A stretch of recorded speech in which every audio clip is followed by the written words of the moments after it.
Hello student, आज हम पढ़ने वाले हैं हिस्ट्री का थर्ड चैप्टर जिसका टाइटल है कंट्री द रूलिंग साइड। आज इस चैप्टर को पढ़ने के बाद आप हमारी इंडियन हिस्ट्री को अच्छे से समझ पाएंगे और काफ़ी कुछ नया जान पाएंगे। इस चैप्टर को पढ़ने के बाद आप एग्ज़ाम में कहीं से कुछ भी क्वेश्चन आए, हर क्वेश्चन का आंसर बड़ी आसानी से दे पाएंगे। तो आइए हमारा ये चैप्टर स्टार्ट करते हैं। क्लास 8 के सारे सब्जेक्ट की वीडियो आपको मेरे इस चैनल पर मिल जाएगी। इस वीडियो के डिस्क्रिप्शन में जाइए, वहाँ आपको सारे सब्जेक्ट की प्लेलिस्ट मिलेगी। आप वहाँ जाके सारे सब्जेक्ट की प्लेलिस्ट देख सकते हैं।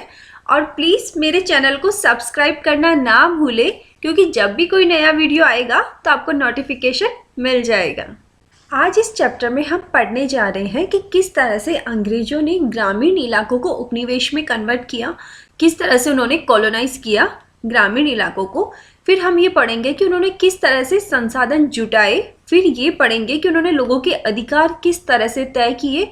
फिर अंग्रेजों ने किस तरह से अपने मनपसंद फसलों को हमसे उगवाया, कौन कौन सी ऐसी फसल थी जो वो हमसे प्रोडक्शन करवाना चाहते थे।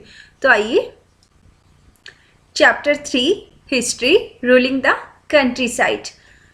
ऑन 12 अगस्त 1765 औरंगजेब ने क्या किया कि आपकी जो ईस्ट इंडिया कंपनी है उनको दीवान अपॉइंट कर दिया। कहाँ का? बंगाल का, Diwan of Bengal. As a Diwan company को अब राइट मिल गया था, वो सारे फाइनेंशियल मैटर्स देखने लग गई थी। चीफ फाइनेंशियल एडमिनिस्ट्रेटर बन गई थी बंगाल की। तो अब उसके पास सारे कंट्रोल्स आ गए थे। अब एज ए कंपनी वो क्या कर रही थी? ग्रामीण इलाकों को भी कॉलोनाइज कर रही थी। वहाँ पे रेवेन्यू रिसोर्सेज जो भी थे उनका यूज़ कर रही थी, उन सभी को ऑर्गेनाइज कर रही थी कि वो इनकम किस तरह से जनरेट कर सकते हैं, ज़्यादा से ज़्यादा इनकम किस तरह से कमा सकते हैं। Redefine the rights of people, लोगों के जो राइट्स हैं, जो अधिकार हैं, वो डिफाइन कर रही थी कि कौन सा पर्सन क्या करेगा, उनके क्या क्या राइट्स हैं और कौन सी फसल उगाएंगे जिससे वो ज़्यादा इनकम अर्न कर सके। तो ये सब कंपनी ने क्या किया, स्टार्ट किया जब उनको वहाँ का दीवान अपॉइंट कर दिया गया औरंगजेब के द्वारा। डेट क्या थी? 12 अगस्त 1765। रेवेन्यू फॉर द कंपनी, जब कंपनी को बंगाल का दीवान अपॉइंट कर दिया गया तो कंपनी अब ये सोच रही थी कि वो किस तरह से रेवेन्यू अर्न कर सकती है। तो पहले तो कंपनी एज ए ट्रेडर ही वर्क कर रही थी बिफोर 1865। कंपनी पहले क्या करती थी, जब भी कोई गुड्स खरीदती थी, कोई भी वस्तु या सेवा खरीदती थी, तो वो ब्रिटेन से क्या मंगाती थी? आपके गोल्ड और सिल्वर को इंपोर्ट करती थी और एक्सचेंज में गोल्ड और सिल्वर देती थी। और इन रिटर्न आपके यहाँ पे जो भी यहाँ का सिल्क है, यहाँ की जो कॉटन है, कार्डेमम, जो भी चीज़ें हैं वो लेती थी। बट अब बंगाल में इतना फाइनेंस वो खुद अर्न कर पाते थे, इतना रेवेन्यू कलेक्ट कर पाते थे कि अब उनको ब्रिटेन से गोल्ड और सिल्वर मंगाने की ज़रूरत नहीं है। अब वो यहाँ से ही कमा के यहाँ के ही लोगों को देने लग गए। Bengal economy was a facing a deep crisis. Definitely अगर आपके पास इनकम नहीं होगी, सिर्फ खर्चे होंगे, तो आपकी इकोनॉमी भी क्राइसिस में जाएगी ना। तो यहाँ की इनकम ही यहाँ के लोगों को दे रहे हैं, तो यहाँ पे इनकम कैसे आएगी? पहले क्या होता था कि यहाँ की चीज़ें बाहर जाती थी, बाहर से पैसा आता था, तो हमारा इंडिया फ्लॉरिश करता था। बट ब्रिटिशर्स ने क्या किया कि वहाँ से पैसा मंगाना बंद कर दिया और सिर्फ यहाँ के पैसे को ही सर्कुलेट करने लग गए। यहाँ के खर्चे यहाँ के पैसों से ही, यहाँ के रेवेन्यू से निकालने लग गए। तो यहाँ की बंगाल की जो इकोनॉमी है ये क्राइसिस में आ गई। 1770 में क्या होता है, बंगाल में एक बहुत भयंकर अकाल पड़ता है। तो वहाँ पे 10 मिलियन, लगभग 1 करोड़ लोग मर जाते हैं। बंगाल की जो पॉपुलेशन है उसका 1/3 लोग मर जाते हैं इस अकाल में। तो वो एक बहुत ही दुखद घटना हुई थी बंगाल में उसी वक्त। आप लोग जो ये फ़ोटो देख रहे हैं ये मुर्शिदाबाद का वीकली मार्केट है। यहाँ पे पीजेंट्स, आपके जो आर्टिशियंस, जो कारीगर हैं, वो लोग अपना सामान खरीदते भी थे और बेचते भी थे।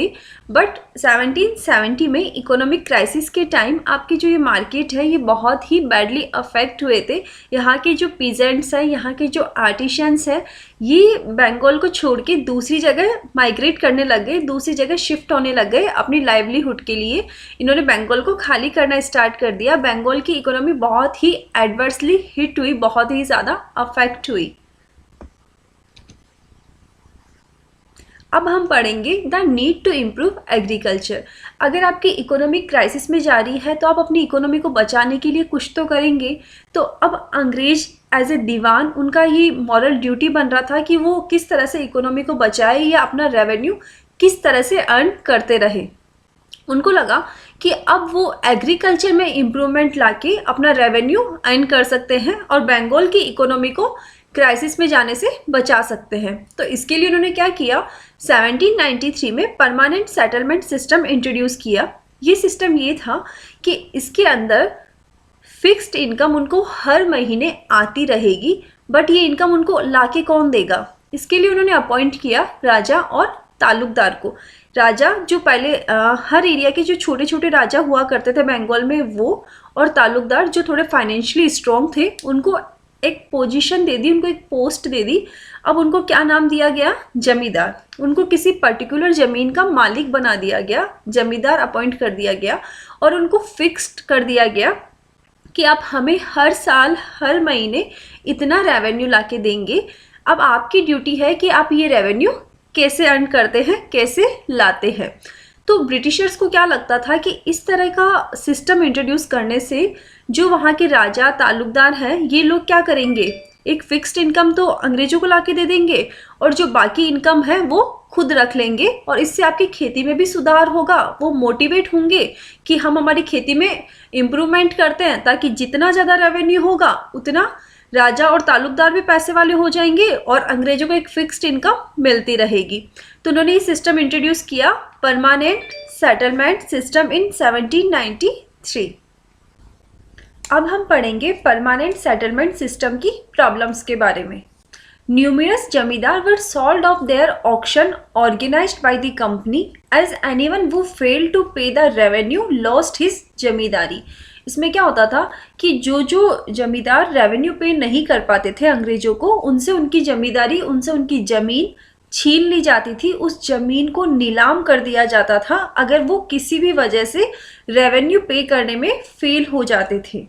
Second, the जमींदार were not interested in the improvement of land, क्योंकि वो लोग इतने एजुकेटेड नहीं थे, वो लोग इतना अवेयर नहीं थे, उनको कोई खास दिलचस्पी भी नहीं थी कि वो लैंड को इम्प्रूव करे ताकि वहाँ पे फसलें ज़्यादा हो, ताकि वहाँ पे रेवेन्यू ज़्यादा हो। इनको कोई खास दिलचस्पी भी नहीं थी। तो परमानेंट सेटलमेंट सिस्टम में ये दो बड़ी प्रॉब्लम्स थी।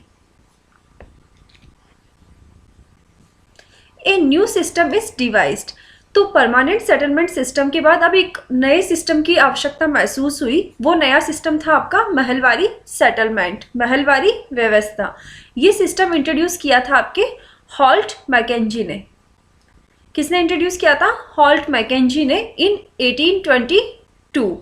इसके अंदर क्या होता था, early 19th century, many of the company officials were convinced that the system of revenue had to be changed again.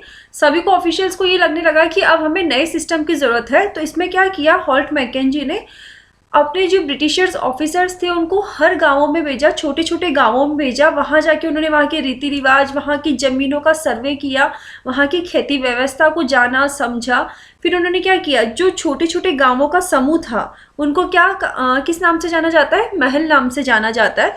तो अब उन्होंने ये फिक्स कर दिया कि इतना इस फसल से रेवेन्यू हो सकता है, इतना इस गांव का रेवेन्यू है, इतना इन पूरे गांवों के समूह का टोटल रेवेन्यू इतना होगा।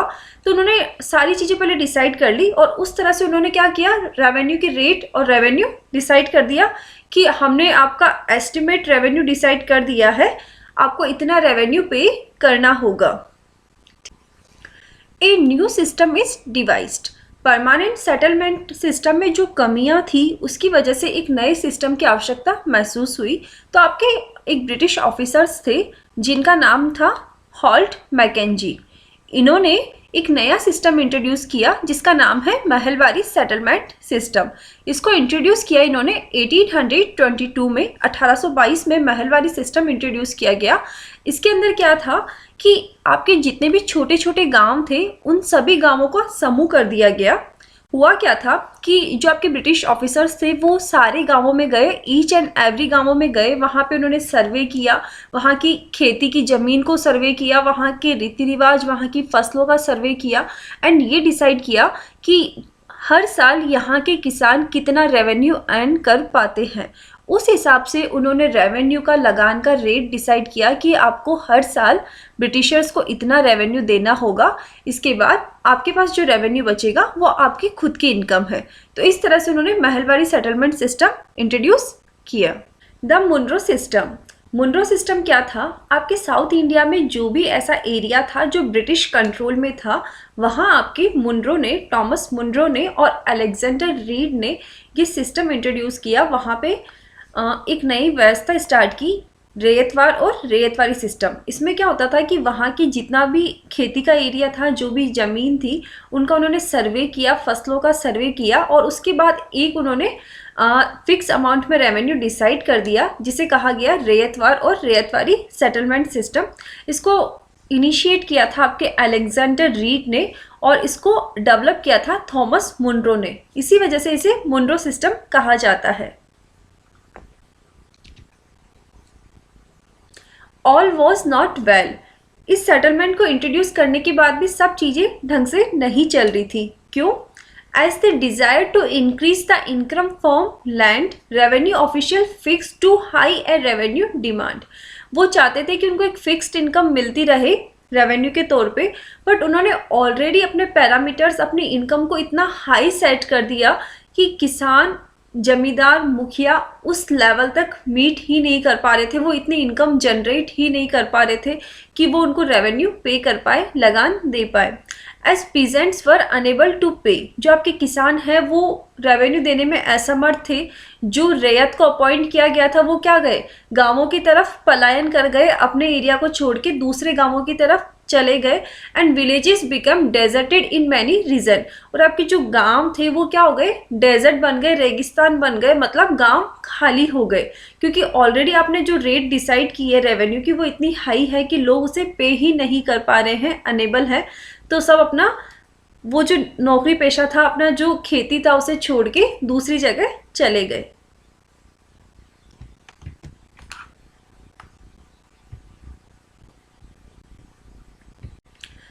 अब हम पढ़ेंगे क्रॉप्स फॉर यूरोप। ब्रिटिशर्स ने यहाँ पे रेवेन्यू डिसाइड करने के बाद अब ये सोचा कि क्यों ना यहाँ पे वो क्रॉप्स उगाई जाए, वो फसलें उगाई जाए जिनकी यूरोप में डिमांड है। तो ऐसी ही दो फसलें थी आपकी, ओपियम एंड इंडिगो। आपकी अफीम और नील की खेती दोनों की ही बहुत ज़्यादा डिमांड थी यूरोप में, क्योंकि यूरोप में एक पौधा होता है जिसका नाम है वोड। उस पौधे से वो लोग नीला रंग बनाते हैं, बट उस नीले रंग में कोई चटक नहीं होती, कोई शाइनिंग नहीं होती। तो इस वजह से उन्होंने चाहा कि क्यों ना हम इंडिया में नील की खेती करें, इंडिगो की खेती करें, और उसके बाद यहाँ से भारत से इंडिगो को यूरोप भेजा जाए, ताकि वहाँ के जो व्यापारी हैं वो इंडिगो से, नील की खेती से या नील से कपड़ों को रंग पाए। ठीक है। The Britishers forced cultivators to produce jute, tea, sugar cane, wheat, cotton, rice in various parts of India. तो जो ब्रिटिशर्स थे उन्होंने यहाँ की खेती करने वाले किसानों को फोर्स किया कि वो ये सारी फसलें उगाएं। जूट को उगाया जाता है बंगाल में, चाय उगाई जाती थी आसाम में, गन्ने की खेती की जाती थी आपके यूपी में, गेहूं की खेती की जाती थी आपके पंजाब में, कॉटन की खेती की जाती थी आपके महाराष्ट्र में, राइस की खेती की जाती थी आपके मद्रास में, मतलब चेन्नई। तो उन्होंने फोर्स किया कल्टीवेटर्स को कि आप ये सारी फसलें उगाएं और कहाँ सेंड करें, यूरोप में सारी फसलों को भेज दिया जाए, सारी फसलों को एक्सपोर्ट कर दिया जाए। आप ये जो दोनों फोटोज देख रहे हैं, आपका फिगर 5 में जो फोटो है ये कलमकारी प्रिंट है, ये आंध्र प्रदेश के आर्टिशियंस बनाते थे। एंड फिगर 6 में जो फोटो है ये मॉरिस कॉटन प्रिंट है। ये दोनों ही फोटो में जो फैब्रिक पे, जो कपड़े पे जो कलर किया गया है वो नील की खेती से किया गया कलर है, नीला कलर है, इंडिगो की खेती से किया गया कलर है। Does colour have a history? क्या कलर की भी कोई हिस्ट्री थी? जो आपका जो ये रिच ब्लू कलर है इंडिगो, जिसे हम नील की खेती कहते हैं, ये सिर्फ इंडिया में ही पॉसिबल थी। क्यों? क्योंकि यहाँ की जो क्लाइमेट है, यहाँ की जो जलवायु है वो उष्णकटिबंधीय जलवायु है। तो सिर्फ नील की खेती हमारे सिर्फ भारत में ही की जाती थी और इस नील की खेती की डिमांड बहुत ज़्यादा थी यूरोप में। एक टाइम था जब हमारे यहाँ से नील को 95% नील हमारे इंडिया से एक्सपोर्ट की जाती थी पूरे विश्व में।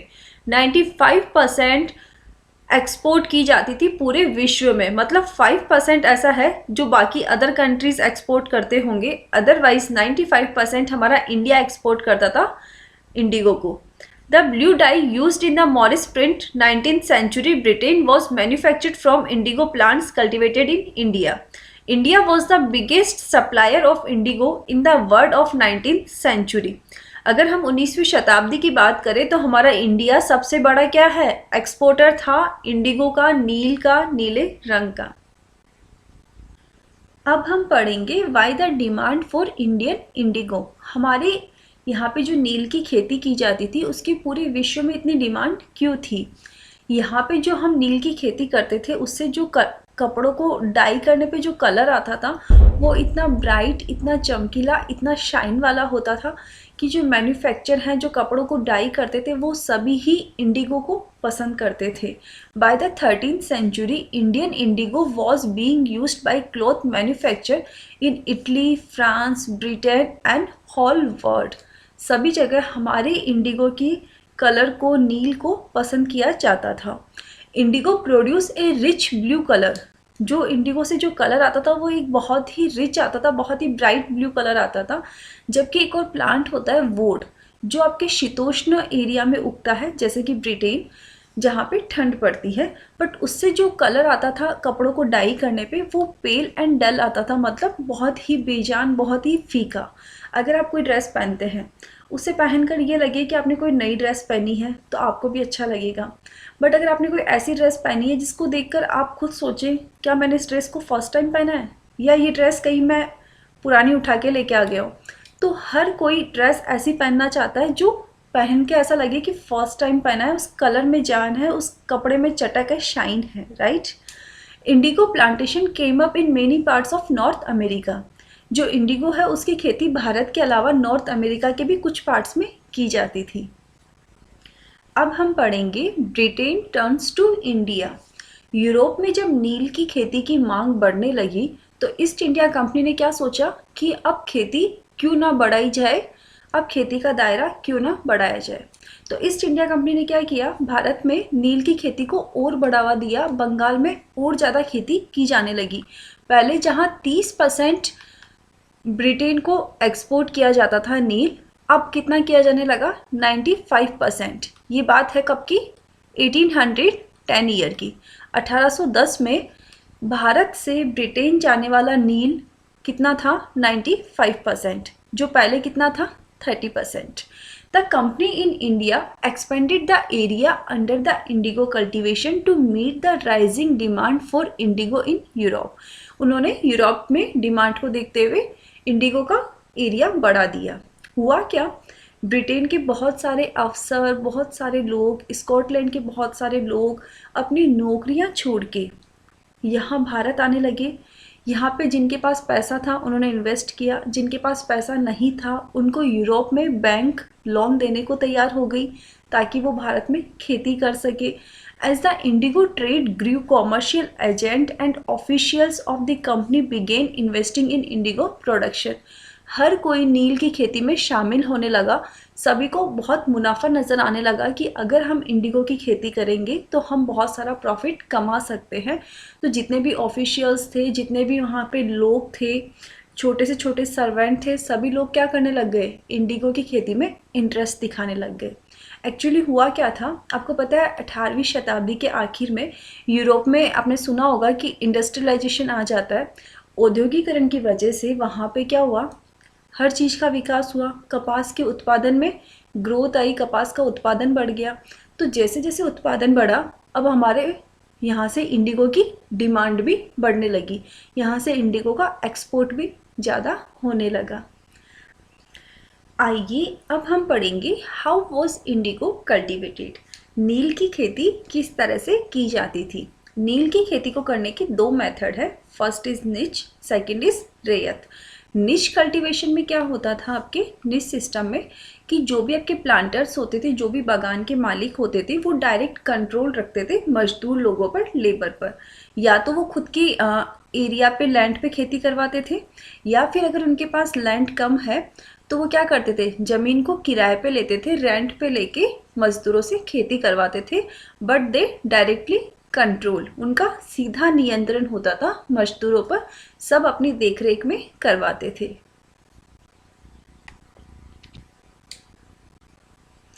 How was Indigo produced? Indigo किस तरह से प्रोड्यूस किया जाता था? आपके सामने ये 5 और 6 टैंक दे रखे हैं।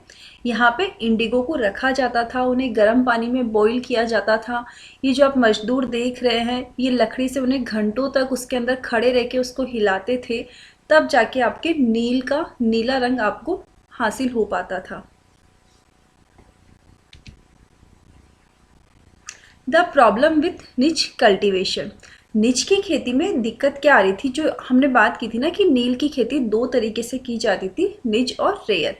निच कल्टीवेशन में क्या दिक्कत आ रही थी आपके कि जो प्लांटर्स थे उनको डिफ़िकल्ट होती थी अपने खेती का एरिया एक्सपेंड करने में, खेती के एरिया को बढ़ाने में। क्यों? क्योंकि नील की खेती एक फर्टाइल लैंड पे की जा सकती है, एक उपजाऊ ज़मीन पे की जा सकती है। बट अगर हम बात करें फर्टाइल लैंड की तो ये एरिया बहुत ही लिमिटेड था। तो लोग जो रहते थे वो अपना घर खाली करके नहीं जाएंगे, अपना एरिया खाली करके नहीं जाएंगे।